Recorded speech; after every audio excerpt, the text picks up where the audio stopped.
है उनके जुनून का हिस्सा है। मैं आपको इसके लिए बधाई दूंगा कि 4-5 दशक बाद ही सही आप सही मांग उठाने के लिए सही तरीके से एकजुट हुए हो, उसके लिए बधाई दूंगा।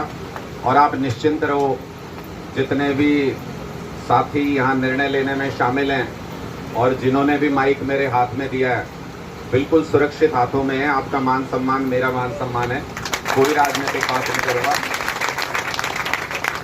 लगातार हमारी कोशिश ये है, क्योंकि आप अभी भी नौकरी पे हो और एक सीमा होती है कि आप किस स्तर तक पब्लिकली उस आवाज़ को उठा सकते हो, सरकार के खिलाफ कितना बोल सकते हो। हम तो बस वो जो बीच में एक कड़ी है उसका काम करने की कोशिश करेंगे कि जहां आपकी सीमा समाप्त हो जाए उससे आगे का सफ़र हम तय कर सकें, आपकी मदद कर सकें इस पूरे अभियान में। मैं जैसा साथी ने बताया भी कि आज ये 11वां डिस्ट्रिक्ट है मेरा। मैं जहां भी जाता हूं मैं ये सुनिश्चित करता हूं कि आपके धरने पे ज़रूर जाके आऊं। 7 जगहों पे साथियों ने ये कहा कि जी बोल लीजिए मुद्दे के ऊपर, कोई दिक्कत नहीं। 4 जगह, 8 हो गई आज, 8वीं जगह पे कह रहे हो आप लोग कि बोल लीजिए।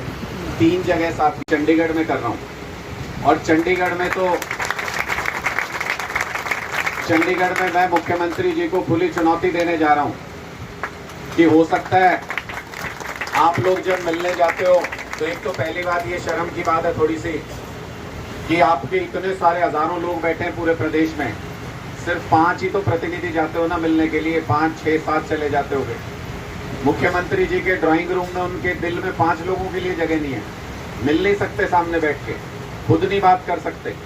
पहली नाराजगी तो इस बात पे मेरी और पहले दिन से है, ये जो अफसरों को आगे कर देना, किसी से कुछ भी कहलवा देना, ये कायरता है, ये गलत बात है, ये नहीं करना चाहिए।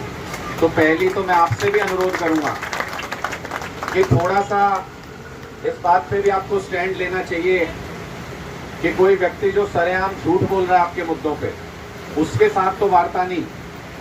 मुख्यमंत्री जी खुद बैठ सकते हैं, इतना जब पूरा लिपिक वर्ग जो है पूरे प्रदेश का, अगर वो एक ही मांग को लेके इतने दिनों से हड़ताल पे बैठा है तो मुख्यमंत्री जी उनके प्रतिनिधियों से खुद बात कर सकते हैं।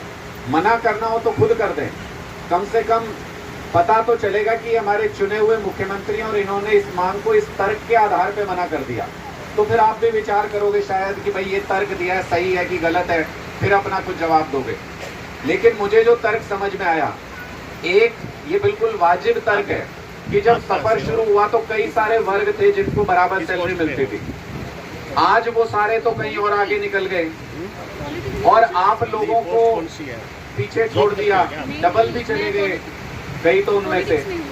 एक तो ये अन्याय है, सीधे सीधे भी देखो तो अन्याय है, लेकिन इसमें एक पहलू और है, उनमें से किसी भी वर्ग में किसी को उठा के देख लो, डिप्टी रेंजर को ले लो, जेपीटी को ले लो, किसी को भी ले लो, उनके वर्क प्रोफाइल में कोई फर्क नहीं पड़ा।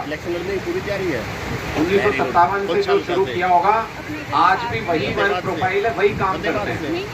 लेकिन आप लोगों ने जब शुरू किया था तो आप लोगों का एक्चुअल में ही काम डायरेक्ट डिस्पैच था, तब तो शुरुआत में यही काम था, इस काम के लिए रखा था और उसी हिसाब से एजुकेशन क्वालिफिकेशन रखी होंगी। लेकिन हरियाणा के अंदर ये सबसे बड़ा अन्याय है। कंपैरिजन तो किया दूसरे स्टेट के साथ, झूठ बोला, लेकिन ये नहीं बताया कि आप लोग अगर कंप्यूटर टेस्ट पास नहीं करोगे, आप लोग अगर टाइपिंग टेस्ट पास नहीं करोगे, तो जो सैलरी पहले दिन मिल रही है वही सैलरी मिलती रहेगी। 10 साल काम कर लो चाहे 20 साल काम कर लो, ये नहीं बताया, ये छुपा लिया। ये सारे जो वर्क प्रोफाइल है, पोर्टल थोड़ी होता था उस वक्त पे जब पहले आपकी जॉब बनी थी, लेकिन आज के दिन में सारे हरियाणा सरकार के पोर्टल आप लोग संभाल रहे हो। कोई मेरे से पत्रकार पूछ रहे थे कि सरकार ये कह रही है कि डायरी डिस्पैच करने के लिए इतनी सैलरी नहीं दे सकते। मैंने कहा कि अगर सिर्फ डायरी डिस्पैच करते हैं तो सरकार बौखलाई क्यों हुई है, परेशान क्यों है, लोग रजिस्ट्री क्यों नहीं करा पा रहे, गाड़ी क्यों नहीं रजिस्टर हो पा रही, लाइसेंस क्यों नहीं बन पा रहे, किसी भी विभाग में काम क्यों नहीं हो रहा, कोई भी पोर्टल क्यों नहीं चल रहा। और अगर ये सारे काम इनकी वजह से रुके हुए हैं तो जितना ये मांग रहे हैं बहुत जायज और कम करके मांग रहे हैं, इससे ज्यादा मिलना चाहिए जितना आपने बोझ डाल रखा है। हमारे एक साथी ने ये कहा था कि भाई कल को आप अगर ऐसे ही निकले तो आपके खिलाफ भी नारे लगाएंगे। मैं खुद कह के जा रहा हूँ, ऐसा कोई भी निकले, किसी पार्टी से हो, कोई पार्टी देखने की जरूरत नहीं, ठोक के नारे लगाओ, अपना हक लड़के जीतना आना चाहिए, अपना हक लेना आना चाहिए, जिसका जितना बनता है उसको देना चाहिए। और बस मैं इतनी बात कह के अपनी वाणी को विराम दूंगा कि सारे डॉक्यूमेंट्स आप ही साथियों से लिए हैं, और कुछ और भी अगर हो तो वो तर्क आप भी साझा कर सकते हैं। सारे डॉक्यूमेंट्स लेके बैठ रहा हूं कल चंडीगढ़ में, और मुख्यमंत्री जी को खुली चुनौती दे रहा हूं। आज ही कहा है प्रेस कॉन्फ्रेंस में, आपके माध्यम से भी बहुत सारे साथी वीडियो बना रहे हैं, अभी भी यहां से भी अगर मुख्यमंत्री जी सुन रहे हैं, आपको खुली चुनौती देते हुए सम्मान के साथ आमंत्रित करता हूं। चंडीगढ़ में जहां आप रहते हैं वहीं पे प्रेस कॉन्फ्रेंस कर रहा हूं। आइए खुली बहस हो जाए इस बात के ऊपर कि क्लर्कों को 35,400 का हक मिलना चाहिए कि नहीं मिलना चाहिए। आप भी अपनी बात कह लेना, आपके पास तो पूरा सरकारी तंत्र है, पूरी रात पड़ी है, जितने कागज जुटा सकते हो जुटा लो। और मैं हमारे क्लर्क साथियों के तर्क लेके कल बैठ रहा हूं प्रेस कॉन्फ्रेंस में। अगर आप आ सकते हैं तो सब क्लर्क भाइयों को भी अच्छा लगेगा, प्रदेश की जनता को भी अच्छा लगेगा। ये खुली चुनौती है, आके इस मुद्दे पे खुली बहस कर लीजिए। और अगर आपका अहंकार इतना बड़ा हो गया है कि आप आ नहीं सकते, 9 साल हो गए हैं सत्ता में बैठे हुए, तो फिर मैं अपना सर झुकाने को तैयार हूं। मेरी रीढ़ में कोई सरिया नहीं डला हुआ, गर्दन में सरिया नहीं है, मैं सर झुकाने को तैयार हूं। जहां भी आप अगला जनसंवाद करें, आपका माइक, आपका मंच, आपकी सभा, मैं अकेला आके वहां पे चर्चा और बहस करने के लिए तैयार हूं। लेकिन ये मुद्दा जायज है, इसके ऊपर चर्चा और बहस होनी चाहिए।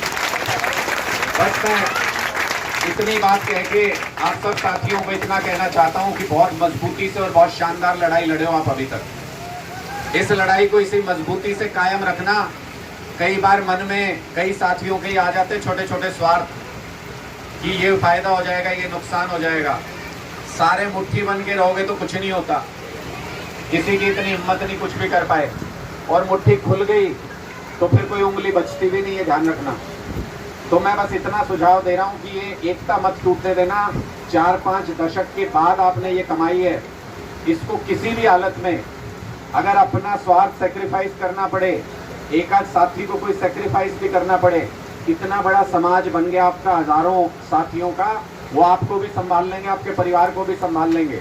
लेकिन कमजोरी मत आने देना मन के अंदर, सारे मिलके लड़ाई लड़ोगे, हम भी आपके साथ हैं। मुझे पूरी उम्मीद है कि एक दिन आपको कामयाबी जरूर मिलेगी। बहुत बहुत शुक्रिया।